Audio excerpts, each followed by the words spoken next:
सुप्रभात बच्चों, कैसे हैं आप सब। उम्मीद करती हूँ आप सब अच्छे होंगे। तो बच्चों, आज की कक्षा में हम पढ़ने वाले हैं अध्याय नंबर 8, जिसका शीर्षक है हंसना एक उत्तम औषधि। तो बच्चों, हमें इस अध्याय में एक लेख दिया गया है और वो लेख किसके ऊपर है कि हंसना, जो हम हंसते हैं वो हमारे लिए सबसे अच्छी औषधि यानी कि हमारे लिए सबसे अच्छी दवाई का काम करती है। हंसी भीतरी आनंद का बाहरी चिन्ह है। जीवन की सबसे प्यारी और उत्तम से उत्तम वस्तु एक बार हंस लेना तथा शरीर को अच्छा रखने की अच्छी से अच्छी दवा एक बार खिलखिला उठना। पुराने लोग कह गए हैं कि हंसो और पेट फुलाओ। हंसी कितने ही कला कौशलों से भली है। जितना ही अधिक आनंद से हंसोगे उतनी ही आयु बढ़ेगी। एक यूनानी विद्वान कहता है कि सदा अपने कर्मों को झीकने वाला हेरिक्लेस बहुत कम जिया, पर प्रसन्न मन डेमोक्रेट्स 109 वर्ष तक जिया। हंसी खुशी का नाम जीवन है। जो रोते हैं उनका जीवन व्यर्थ है।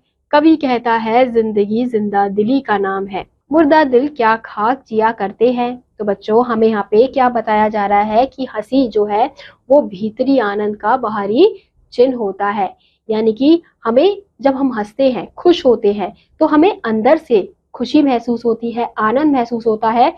और जो हंसी है हमारा बाहरी चिन्ह है कि हमें अंदर से अच्छा लग रहा है, इसलिए हम बाहर से खुश हैं, हंस रहे हैं।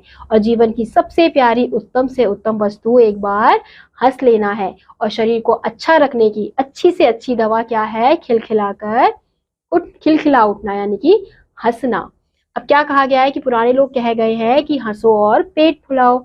हंसी कितने ही कला कौशलों से भली होती है और जितना ही अधिक आनंद से हंसोगे उतनी ही आयु बढ़ती है। और एक विद्वान ने ये भी कहा है कि सदा अपने कर्मों को झीकने वाला हेरिक्लेस बहुत कम जिया था और हमेशा प्रसन्न रहने वाला डेमोक्रेट्स 109 वर्ष तक जिया था। यानी कि जो जितना खुश रहता है वो उतना जीता है। तो हंसी खुशी का नाम क्या है? जीवन है। और जो रोता है उसका जीवन कैसा होता है? बिल्कुल व्यर्थ होता है। कवि कहता है जिंदगी जिंदा दिली का नाम है और मुर्दा दिल क्या खाक किया जिया करते हैं। यानी कि जो दुखी रहते हैं उनका जीने का भी कोई मतलब नहीं होता है। जो हंसते रहते हैं, खुश रहते हैं, असली जिंदगी का मजा तो वही लेते हैं। मनुष्य के शरीर के वर्णन पर एक विलायती विद्वान ने एक पुस्तक लिखी है। उसमें वह कहता है कि उत्तम सुअवसर की हंसी उदास से उदास मनुष्य के चित्त को प्रफुल्लित कर देती है। आनंद एक ऐसा प्रबल इंजन है कि उससे शोक और दुख की दीवारों को ढहा सकते हैं। प्राण रक्षा के लिए सदा सब देशों में उत्तम से उत्तम उपाय चित्त को प्रसन्न रखना है। सुयोग्य वैद्य अपने रोगों के कानों में आनंद रूपी मंत्र सुनाती है। तो यहाँ पे हमें क्या बताया जा रहा है कि मनुष्य के शरीर के वर्णन पर एक विलायती विद्वान ने क्या पुस्तक लिखी है। उसमें वह कहता है कि उत्तम सुअवसर की हंसी जो है वो उदास से उदास मनुष्य के चित्त को प्रफुल्लित कर सकती है और आनंद के ऐसा प्रबल इंजन है जिससे शोक और दुख की दीवारों को गिराया जा सकता है। अगर हम हंसते रहेंगे, खुश रहेंगे, तो इससे क्या हो सकता है कि हमारे जीवन का जो दुख है वो भी दूर होने लगता है, हमें दुख महसूस नहीं होते हैं। एक अंग्रेज डॉक्टर कहता है कि किसी नगर में दवाई लदे हुए 20 गधे जाने से एक हंसाने वाले आदमी को ले जाना अधिक लाभकारी है। तो यहाँ पे क्या कहा जा रहा है कि अगर एक अंग्रेजी डॉक्टर ने कहा है कि नगर में दवाई लादे हुए 20 गधे की जगह अगर आप एक हंसाने वाले इंसान को ले जाते हो तो वो ज्यादा लाभदायक होता है। क्योंकि दवाई से क्या होता है, हमारा शरीर केवल खराब ही होता है, लेकिन अगर उसकी जगह आप ऐसे व्यक्ति को ले जाओ जो सबको हंसा दे तो वो ज्यादा आपके लिए लाभदायक होगा। क्योंकि अगर आप हंसोगे, खुश रहोगे, तो आपकी बीमारी वैसे ही कम हो जाएगी।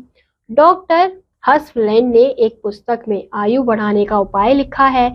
वह लिखते हैं कि हंसी पाचन के लिए बहुत ही उत्तम चीज है। इससे अच्छी औषधि और कहीं नहीं, औषधि और नहीं है। एक रोगी ही नहीं बल्कि सबके लिए हंसी बहुत काम की चीज है। तो यहाँ पे हमें बताया जा रहा है कि केवल रोगी यानी कि जो बीमार है उसी के लिए हंसी जरूरी नहीं है। बल्कि सभी के लिए जो हंसी होती है वो बहुत ही काम की चीज होती है। हंसी शरीर के स्वास्थ्य का शुभ संवाद देने वाली है। वह एक साथ ही शरीर और मन को प्रसन्न करती है, पाचन शक्ति बढ़ाती है, रक्त को चलाती और अधिक पसीना लाती है। हंसी एक शक्तिशाली दवा है। एक डॉक्टर कहता है कि हंसी जीवन की मीठी मदिरा है। तो यहाँ पे हमें क्या बताया जा रहा है कि हंसी क्या है? शरीर के स्वास्थ्य का शुभ संवाद देने वाली है, कि हमारा शरीर स्वस्थ है। वह एक साथ ही शरीर और मन को प्रसन्न करती है, यानी कि जब हम खुश होते हैं तो हमारा शरीर भी अच्छा होता है और हमारा मन भी बहुत खुश होता है, प्रसन्न होता है। और ये क्या करती है? पाचन शक्ति को भी बढ़ाती है, रक्त को चलाती है, अधिक पसीना भी लाती है। हंसी एक शक्तिशाली दवा है। एक डॉक्टर कहता है कि हंसी जीवन की मीठी मदिरा है, यानी कि एक मीठा नशा है, तो हंसना जरूर चाहिए। डॉक्टर ह्यूट कहता है कि आनंद से बढ़कर बहुमूल्य वस्तु मनुष्य के पास और नहीं है, यानी कि अगर हम आनंद से अपना जीवन व्यतीत कर रहे हैं तो उससे ज्यादा मूल्यवान चीज और कुछ भी नहीं हो सकती है। कार्लाइल एक राजकुमार था, संसार त्यागी हो गया था। वह कहता था कि जो जी से हंसता है वह कभी बुरा नहीं होता। जी से हंसो, तुम्हें अच्छा लगेगा। अपने मित्र को हंसाओ, वह अधिक प्रसन्न होगा। शत्रु को हंसाओ, तुमसे कम घृणा करेगा। एक अनजान को हंसाओ, तुम पर भरोसा करेगा। उदास को हंसाओ, उसका दुख घटेगा। एक निराश को हंसाओ, उसकी आशा बढ़ेगी। एक बूढ़े को हंसाओ, वह प्रसन्न और प्यारा बालक बनेगा। पर हमारे जीवन का उद्देश्य केवल हंसी ही नहीं है।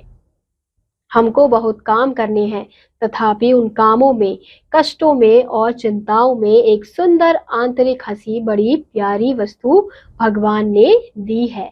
तो यहाँ पे हमें बताया जा रहा है कि एक राजकुमार था जिसने संसार को त्याग दिया था। तो वो कहते थे कि जो जी से बिल्कुल खुल के हंसता है वो इंसान कभी भी बुरा नहीं होता है, और हमें हमेशा जी से हंसना चाहिए और हमें अच्छा लगता है अगर हम खुल के हंसते हैं। तो अब अपने मित्र को हंसाओ, अगर हम अपने मित्र को हंसाएंगे तो वो हमसे अधिक प्रसन्न होगा, हमसे खुश होगा। शत्रु को हंसाएंगे यानी कि अपने किसी दुश्मन को हंसाएंगे तो वो हमसे कम घृणा करेगा। एक अनजान को हंसाएंगे तो हम पर भरोसा करेगा। उदास को हंसाएंगे तो दुख उसका घट जाएगा।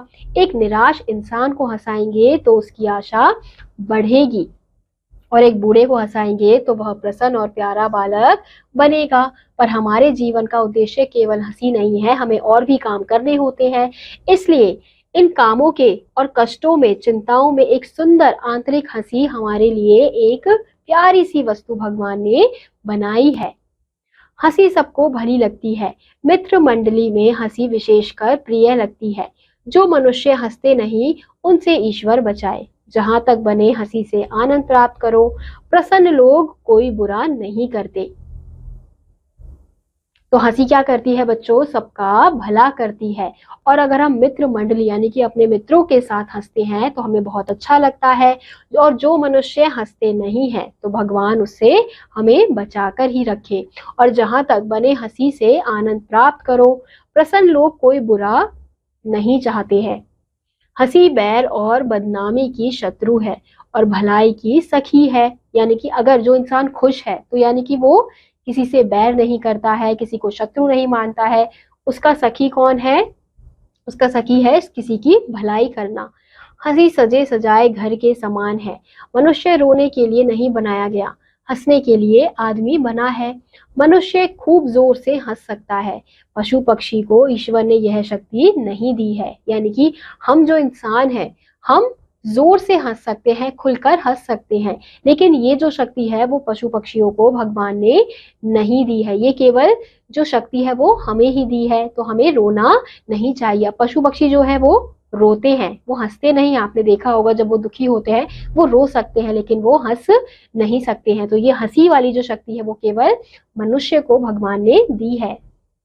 मनुष्य हंसने, मुस्कुराने, गीत गाने और स्तुति करने के लिए बनाया गया है। हंसी भय भगाती है, दुख मिटाती है, निराशा को घटाती है, कंगाली का आधा बोझ उड़ा देती है। उदास आदमी से दूर रहो। जो हंसता है वह अपनी आयु बढ़ाता है। मनुष्य को और दवा की दरकार नहीं, उसे मित्रों में बैठाओ और खूब हंसाओ। जो हंसते हैं वह धन्य हैं, धन्य हैं वे जो दूसरों को हंसाते हैं। उनकी बातों से शरीर में रक्त आनंदित होकर नाच उठता है। हंसी मन में नित्य नई उमंगें पैदा करती है। हंसी चिंता को उड़ाती है और कष्टों को झेलने में सहायता करती है। तो यहाँ पे क्या बताया जा रहा है, जो हंसते हैं वो तो धन्य है ही, लेकिन जो हंसाते हैं वो और भी ज्यादा धन्य है, क्योंकि उनकी बातों से हमारा रक्तचाप बढ़ रहा है। और क्या कहा जा रहा है कि वो नई उम्मीद उमंगे पैदा करते हैं और हंसी चिंता को उड़ाती है, कष्टों को झेलने में हमारी सहायता करती है। जो हंसता है वह बिना डिप्लोमा के ही डॉक्टर है। हंसते डॉक्टर का चेहरा बीमार के घर में एक कड़वी दवा की बोतल से अच्छा है। जब आप हंसते हैं तो आपके इर्द गिर्द एक खुशनुमा वातावरण बन जाता है, एक ऐसा वातावरण जो आपके साथ दूसरों को भी आनंद प्रदान करता है। इस आनंद का सीधा संबंध आत्मा से है। हंसी न केवल शारीरिक सुख देती है अपितु आत्मा को भी प्रफुल्लित करती है। यानी कि हंसी से केवल हमें शारीरिक सुख नहीं मिलता है, हमारी जो आत्मा है, हमारा जो मन है वो भी खुश हो जाता है। यदि आपका कोई दिन बिना हंसे गुजर जाए तो समझिए वह दिन नीरस ही चला गया। यानी कि अगर आपका कोई दिन ऐसे ही बिना हंसे निकल जाता है तो आपको ये समझना चाहिए कि वो दिन आपका व्यर्थ हो गया है, आप जिस दिन हंसते नहीं हैं। लोगों की मूर्खताओं पर हंसना रोने से भला है। एडिसन कहता है कि बुद्धिमानी में आकर संसार को हंसी जैसी उत्तम वस्तु को खोने नहीं देना चाहिए। हंसी से बढ़कर संसार में क्या है? तो हमें क्या करना चाहिए? लोगों की मूर्खताओं पर हंसना रोने से भला होता है। और एडिसन क्या कहता है कि बुद्धिमानी में आकर संसार को हंसी जैसी उत्तम वस्तु को, यानी कि हम क्या कर रहे हैं आजकल, ज्यादा बुद्धिमानी दिखने के लिए हंसते नहीं हैं, केवल काम काम काम ही करते रहते हैं। तो उसके लिए हमें ऐसी उत्तम वस्तु को खोने नहीं देना चाहिए। मेलबोर्न के डॉक्टर A.W. कोल ने डॉक्टरी पर एक पुस्तक लिखी है। उसकी भूमिका में यह सब बातें यूरोप के बड़े बड़े बुद्धिमानों के लेखों से छांटी गई है। इस विषय में वह एक कहानी लिखता है। एक डॉक्टर अपने मित्रों सहित पहाड़ पर फिरता था। एक चट्टान पर उसे एक कौवे का घोंसला दिखाई दिया। डॉक्टर ने कहा, आओ सब दौड़ो, देखिए पहले उस घोंसले में के पास कौन पहुंचता है। सब दौड़े। एक आदमी इतना तेज दौड़ा कि हाँफ कर बैठ गया। जब सब जमा हुए तो इतना हंसे कि पेट फूल गया। जब इन मित्रों को हंसना होता तो उस घोंसले की कहानी को फिर दोहराते। कई साल पीछे उनमें से एक मित्र बीमार हो गया, मरने को था कि उस डॉक्टर को खबर हुई। वह गया। लोगों ने कहा, लो तुम्हारा मित्र आया, आंखें खोलो, पर वह कुछ ना बोला।